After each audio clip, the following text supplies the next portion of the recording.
Do you feel like the older you get, the less you enjoy your birthdays? Have you stopped enjoying your aging and your maturity growth process? Yeah? Well, listen, this video podcast may be for you. But first, let's bring it in, fellas and ladies. Bring it in. High five, it's Aiden AVO here, the Habit Hitman. Now, today, we're going to be talking about toxic birthday syndrome, how I was going through this for like the last 5 years, and how I got rid of it. So I'm going to help you guys out. We're going to talk about 4 lessons in here. So make sure you listen to the whole thing. If you answered yes to those questions, if you feel like the older you get, the less you stop enjoying your birthdays and the less you're enjoying your aging and your looks and your maturity process. So make sure you guys process this information because I'm coming in hot today. So listen, before we get into the lesson of the day, toxic birthday syndrome, I just wanted to let you guys know, I don't know who you think you are, but when you're listening to my content, it is made for you and you are welcome here.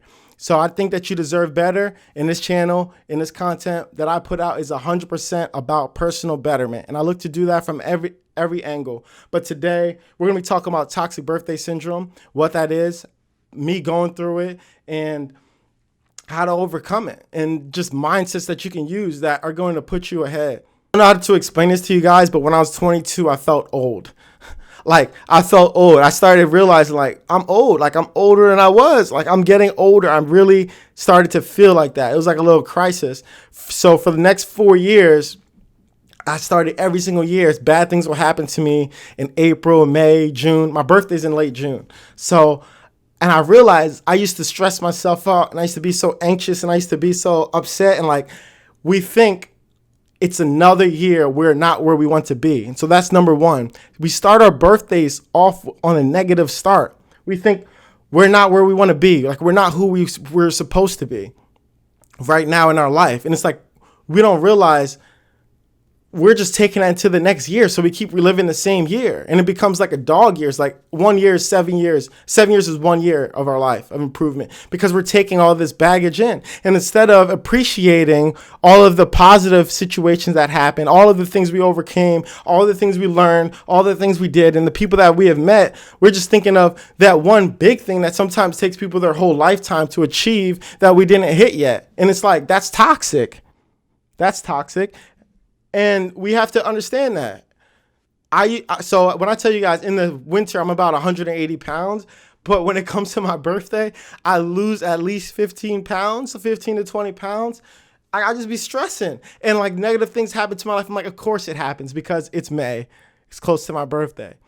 And so a lot of people, they will celebrate their birthdays, but they'll think like, I'm getting older and I'm not doing what I want to do. So even though they celebrate their birthday, they're thinking in the back of their head when they're blowing out their candles or when they're out, and they're back home, they're like, I'm older now and I don't see a way where I can become where I want to become. And like I told you guys, that's the number one thing, starting your birthdays off negatively. So what I need you guys to do is start to keep a running list of positive things that happen for you. Like, grab a journal, just write down things that happen.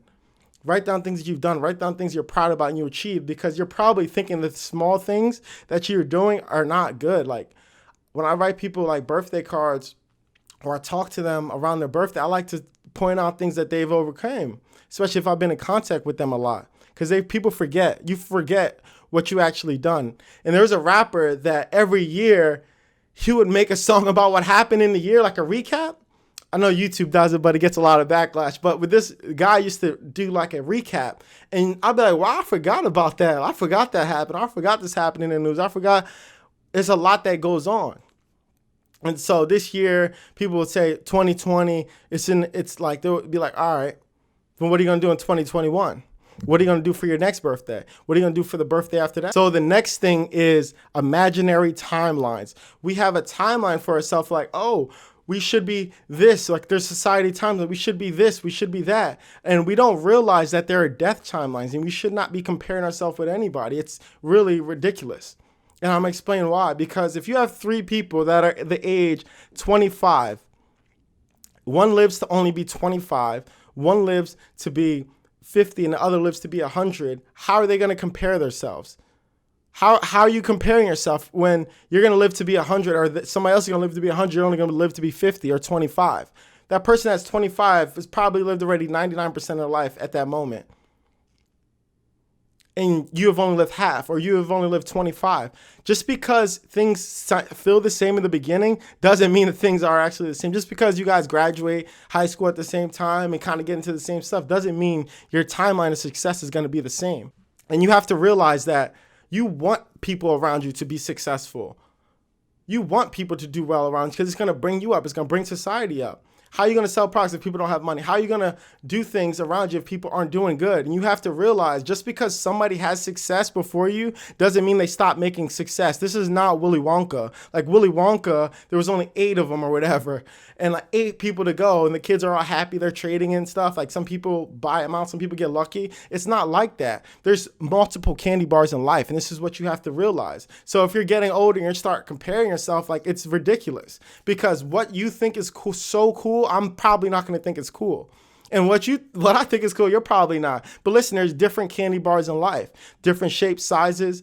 Go into the store and look at many different candies there. There's just not one thing of success or one thing that's going to make you feel good and delightful and make you feel like your life was worth it. So you have to get out of that mindset, guys, and realize also life is long enough.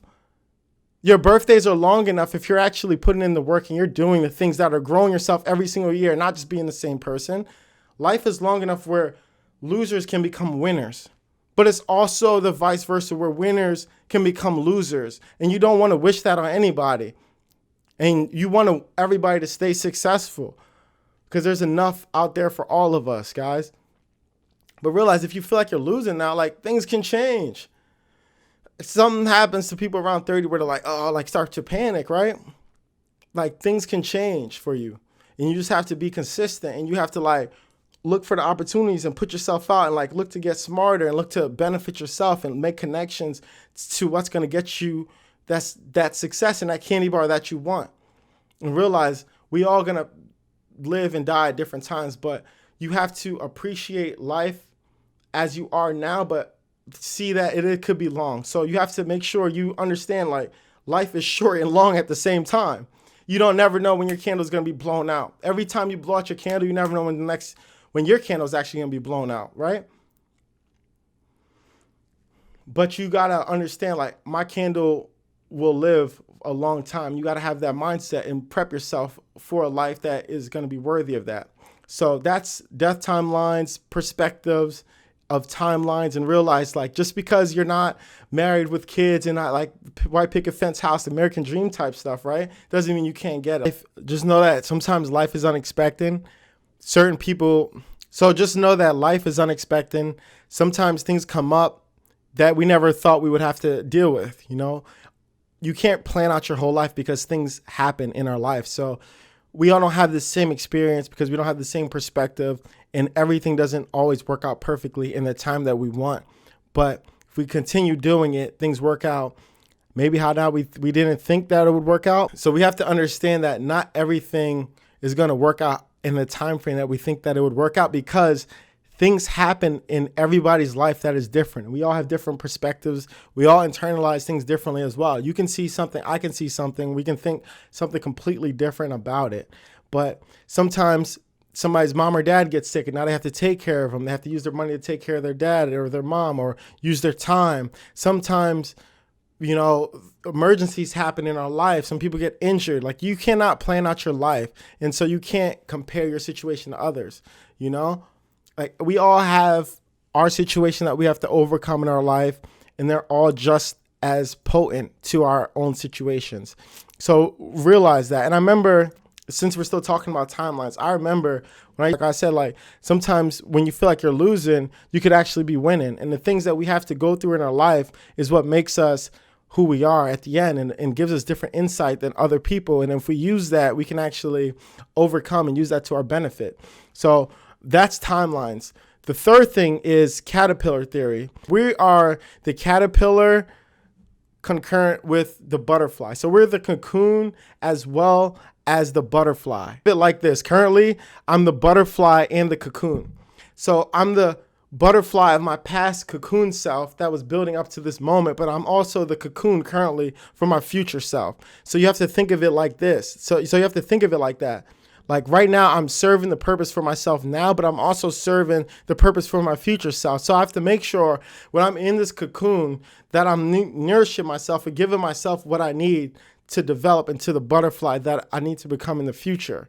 And a lot of times, every year and every birthday, every year that you're alive, just taking that nutrients, become who you want to become. Like I'm hoarding like all this information I'm taking action as well. So you're the butterfly taking action, but you're also the cocoon that's preparing yourself for your future self and your future gifts. So you're using your gift, but you're preparing yourself for your future gifts. So think of it like that. And if you think of it like that, you're going to cause yourself less anxiety, because when you're in the cocoon just chilling. The cocoon's not moving, it's just chilling. So sometimes you just need to chill and realize, like, I need to just take this time for myself to develop into the butterfly I need to be. But so many times we try to be the butterfly before the cocoon. You cannot be the butterfly before the cocoon in your life. That's just not how it works.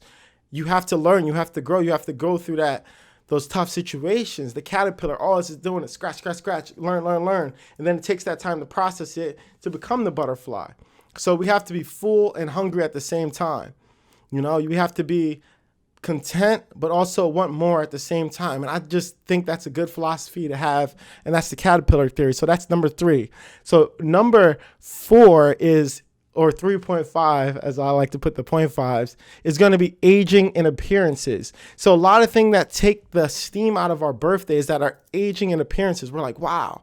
Like I remember getting my haircut one time. I'm like, oh, wow, my hairline is receding. Now, he did push me back that time as well. But I'm like, wow, I'm not a superhero. Like, I'm going to die.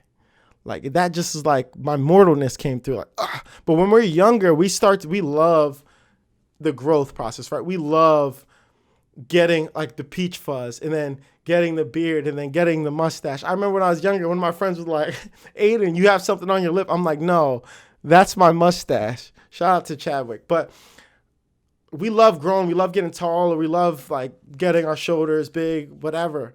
And women, you guys have your own things where you guys growing. But when we get older, we don't like it anymore. We don't like the fact that our appearance changes. But I grew up, shout out to my dad, I grew up watching a lot of Chinese kung fu movies. And so in these kung fu movies, the oldest person was always the person that you did not want to fight. The White Lotus, they would call him, because he'd be all gray. He would have the white beard, the long beard, or the person with the bald head. You're like, I'm not messing with them. And they would show him at the end fighting everybody. Or they'll be like, let me recruit this person. In Kung Fu Panda, like the turtle, they kind of made like that the oldest guy was the turtle, and the turtle was just like ping, ping, ping, and like could blow up anybody. So we have to think of it like that. Like the oldest people, like if we are growing every single year over year, when you're older, you're going to be that person. You're going to be the wisest person. And you got to think of it like this. Like, I'm not old now, but I'm putting in everything I want to do. You got to make your old self look sexy. Like some people make 70 look sexy. Some people don't make it look sexy, right? So you have to think of it like that. Like some people make 30, 40, 50, 60 look sexy. Like you're only 60 years old. You're not even 70 yet. And when I'm 70, I'm like, I'm not even 80 yet. You have to make your current form look sexy. And the reason why I think we don't really understand that is because we treat ourselves bad when we're younger and expect ourselves to look good. Like you look good if you treat yourself good. It'll come out in your face. It'll come out in your in who you are, and you'll actually be very valuable because of everything you learn in your younger years, year after year. So that's how are you going to get rid of toxic birthday syndrome and realize that we are human and we do age. Just because surgeries come out and all these different products and stuff to like form ourselves, that's cool. And I believe you should look fresh, but you should not use that stuff out of lacking yourself and thinking like, I need to become something, you know, use it because you feel like I need to look fresh. Don't use it to be like, I need this to be like this. I just think that's how a lot of people are using it. I feel like that's toxic. Just because what I realize is that bald men are not really represented in media at all. Like there's no bald men. Like they put wigs on, they do like extensions, they have surgeries because a lot of people in the media have money. So you feel like being bald is weird, or people look at like balding process is weird. Like it's not weird. It's just people have different things to combat it, and they don't show that in the media, which is toxic. They don't show women aging. Like they show the women all this different stuff to them. So when you're looking at somebody, you're like, this person doesn't have this. So when you're looking at yourself, you think something's wrong with yourself. And it's like, no, you're just human.